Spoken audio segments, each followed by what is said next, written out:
This is Pogo, and today he will learn how to dominate one of my favorite childhood games, Bubble Trouble. At the end, I'll show how you can compete with Pogo as well, so make sure to stick till the end. In case you were born too late to enjoy the golden era of Flash games, first of all, how dare you? You could have hurried a little. Second of all, let me explain you how this game works. You play as this sexy devil who has to create troubles for the bubbles. Or maybe it's the bubbles that are creating troubles. Anyways, let's not get too deep into philosophy and look at the controls, which luckily for me are extremely simple. You can move left and right, as well as shoot your harpoon up. When your projectile hits a bubble, the bubble pops into smaller bubbles and the harpoon resets, allowing you to shoot again. If you miss, you'll have to wait until the harpoon reaches the roof so you can shoot again. Pretty simple, huh? Even my grandmother would be able to learn how to play it. And as a matter of fact, she did. That's one of the first computer games I taught my grandma to play, and she loved it. Unfortunately, I don't have any footage of her gaming, but I'm sure training Pogo to play can't be harder than that. Our little dude will have to master the controls of the game all by himself,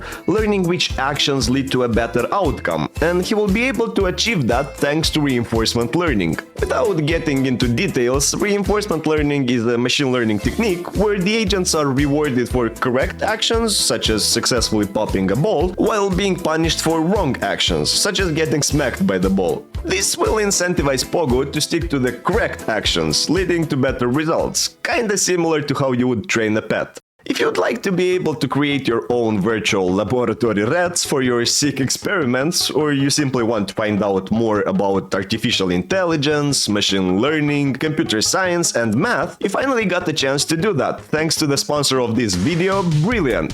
Brilliant offers a vast array of interactive lessons in subjects like math, data science, programming, and AI, focusing on practical problem solving. The platform's content is crafted by an award-winning team of educators and scientists aimed at replacing mundane memorization with engaging challenges that enhance your critical thinking skills. By learning a little every day, you accumulate knowledge that eventually leads to significant achievements. Brilliant's concise, captivating lessons are designed to fit easily into your daily routine, transforming brief intervals into chances for personal development. Get familiar with Python and start building programs on day one with a built-in drag-and-drop editor. Develop your mind to think like a programmer. Go to brilliant.org/ZuzelloApps or click the link in the description and enjoy 30 days for free, as well as a 20% discount on their annual subscription. Thanks to Brilliant for sponsoring this video, and now let's get back to our simulation. I quickly made the default scene and started working on Pogo's controls. Pogo is a simple man. All he needs in order to be happy is to walk horizontally and shoot his harpoon. Does this sound familiar? Greg, the shooter from my previous videos, shares the exact same controls, so all I had to do is yoink that code and voila! Pogo can move left and right and he can shoot his harpoon. Nice. Nonetheless, he has nothing to shoot at, so it's time to add some balls. Initially, I tried making the ball script myself, and by myself I of course mean using ChatGPT. However, I could not get the custom physics working properly, so I decided to see maybe once again the work has been already done by somebody else. Oh, lol, of course Brakis already did it. Bruh, I miss this dude. Quick note from Zuzello, the editor. The very next day after recording this snippet, Brakis uploaded his comeback video. You can't tell me we ain't living in a simulation. Nevertheless, he calls the game Bubble Struggle instead of Bubble Trouble, but I will ignore this heresy and focus on the balls instead, right after this ad is over. Alright, the ads are finally over and I can watch the video. Anyways, after enjoying a total of 10 ads in the span of 30 minutes, I finally managed to get the balls working. Well, kind of. The ball would bounce, sure, but it would also break all existing laws of physics and would jump higher and higher with every single bounce. I need the ball to always bounce at a constant height, and unfortunately, Braki's solution didn't work for me, which meant I had to do the thing I hate the most. I had to start thinking. After trying out various ideas and all of them failing, I decided to simply reduce the bounciness value on the ball and got this result.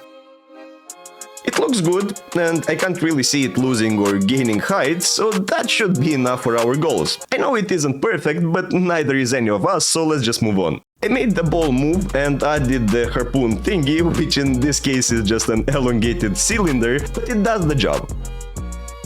I then made the ball splitting mechanics, and at this moment I remembered something quite important. In the actual Bubble Trouble game, the bounce height for each ball is determined by the size of it, resulting in small balls bouncing low and larger ones bouncing to a higher position. In my game, however, the bounce height is determined by the spawn height of that bubble, making the balls bounce to their original height no matter the size. In theory, it's possible to solve the issue. All I would need to do is to scrap my current implementation completely and create my own physics system that would take into consideration ball size. But luckily, I found a much simpler solution. I decided to ignore it. From now on, this ain't a bug, but a feature of my game. Nice. Now that we got that sorted out and working, it is time for something more fun. Spikes.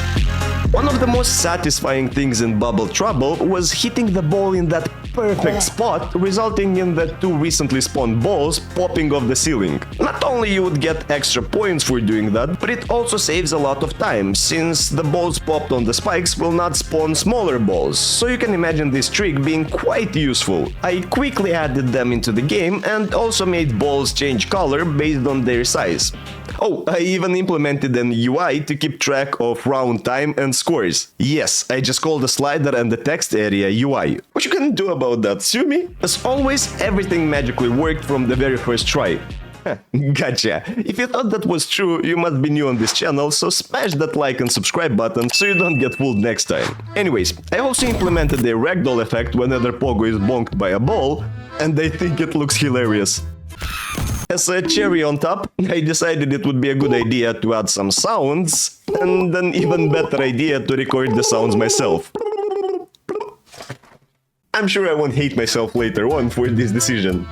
Alright, now that the environment is ready and working, I quickly made 5 different levels with increasing difficulty, and it was time to begin the training. The first level is level 0, and don't you dare tell me it should start at level 1. There we have only one small yellow ball and 60 seconds for Pogo to pop it, and it should serve as a good starting Okay, Pogo already completed level 0 from first try, well, up to the next one. Level 1 is slightly... Oh wow, dude is speedrunning the game right now, and he's doing great. Alright, level 2 should bring some challenge. Here Pogo will have to worry about several bubbles incoming from different sides, and this time he only has 30 seconds to complete the round. It already proves to be much more difficult since he didn't complete it from the first try, but at least on round 2 he felt funny, lol. He tried different strategies like this one, where he goes to the left side of the map and gets bonked by a medium-sized ball, or this other one where Pogo goes to the left side of the map and gets bonked by a small-sized ball. But about 6 or 7 rounds of ingenuity later, and he finally found the winning strategy, and you will never believe it.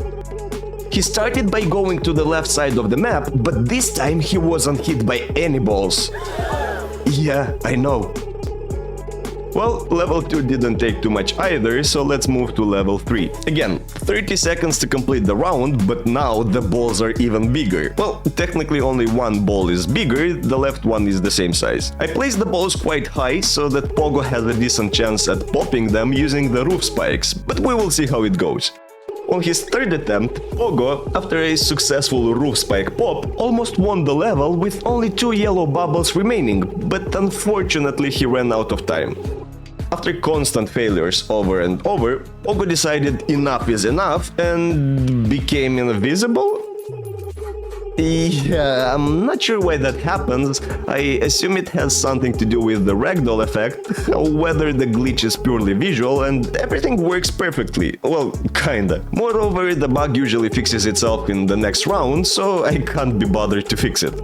Several concussions later, and Pogo finally got inspired and did something truly marvelous. After returning back to our dimension, Pogo managed the perfect roof spike pop with one of the larger balls, completing half of the level already. He scores yet another roof spike pop, however with smaller balls this time.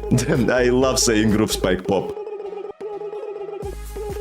It's now down to only 2 yellow bubbles, but Pogo is playing too cautious, patiently waiting instead of chasing them down. He's stressing out randomly, firing his harpoon, missing one of the balls but hitting the other one. Only one small bubble is left.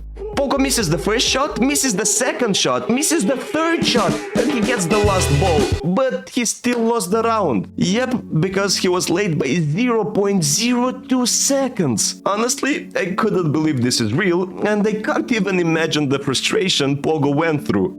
To be so close and lose because you are 0.02 seconds too late. Oh my god. This once again broke Pogo, sending him to a different realm, but it also taught him important lessons, because despite being invisible, he actually managed to complete round 3.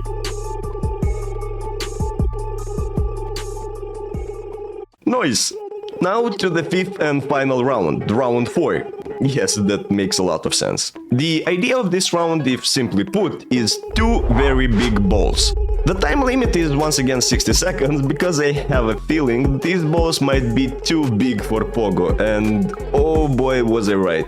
Pogo spent round after round getting smashed, squashed, spanked, bonked by these ginormous balls, and I think in total it took Pogo about 100 tries until he finally did this.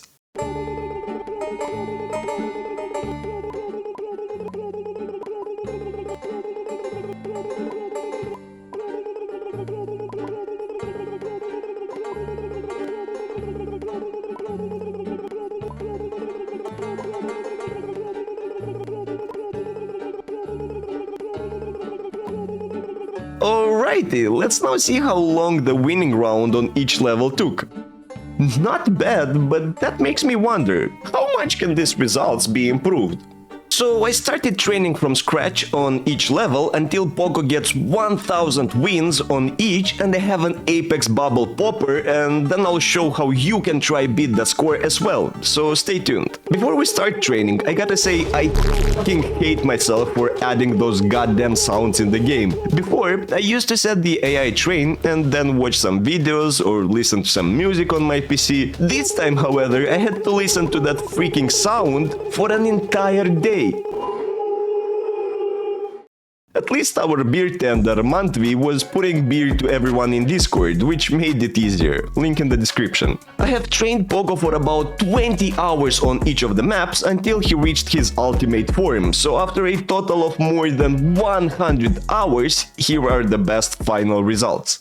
Level 0 of course proved to be a piece of cake, Pogo confidently completing it in just 1 second and 87 milliseconds, but that's not surprising, so let's go to the next one. Level 1 isn't much of a challenge either. With a perfect roof spike pop, Pogo finishes in just 2.28 seconds, which depending on whom you ask might say is a decent amount of time, and most important is that Pogo tried his best, okay? On level 2, after missing the first shot, Pogo goes on a ball popping spree, hitting 5 in a row, completing more than half of this level already. He swiftly chases the rest of the bubbles and eliminates all witnesses in just 10.58 seconds. Try beating that. By the way, as you might already know, I've quit my full-time job as a software developer to try full-time YouTube for an entire year. Well, more than a year if it works out. But the idea is that now, your support matters more than ever, so I want to thank the legendary people that are subscribed to my Patreon page. Spartan King, LND Plays, Red Nugget, Andres Fark, Leonard Averit, and last but not least, Get Pandon.